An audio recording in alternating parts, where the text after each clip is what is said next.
संत्रा बर्फी करताना आपल्याला साहित्य लागणार आहे खोबरकीस, साखर, मिल्क पावडर, ड्राय फ्रूट्स, तूप, पिस्ता, विलायची।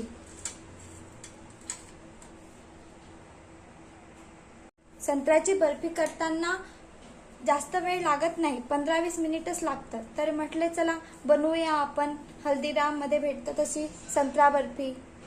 मी नॉनस्टिक वाली कढई घेतलेली आहे, कारण काही चिकटत नाही कढईला म्हणून।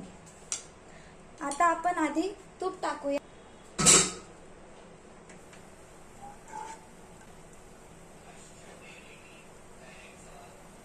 बघा मला गरला घट्ट करण्यासाठी फक्त 5 मिनिट लागलेले आहेत।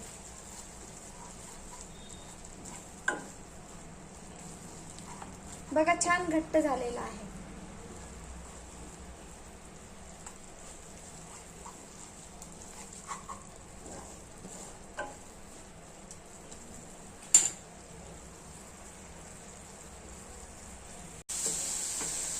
छान घट्ट आलेला आहे। आता आपण गॅस बंद करूया।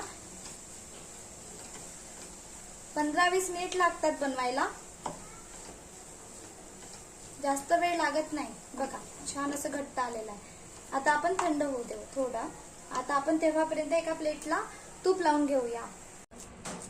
असं छान छान आकार द्यायचा, जास्त जाडसर नाही ठेवायचं। वाटीने पण करू शकता तुम्ही। टाकून घेऊया। छान संत्रा बर्फी बनवून तयार आहे। व्हिडिओ आवडला असेल तर लाईक करा, शेअर करा, सबस्क्राईब करा। Bye bye.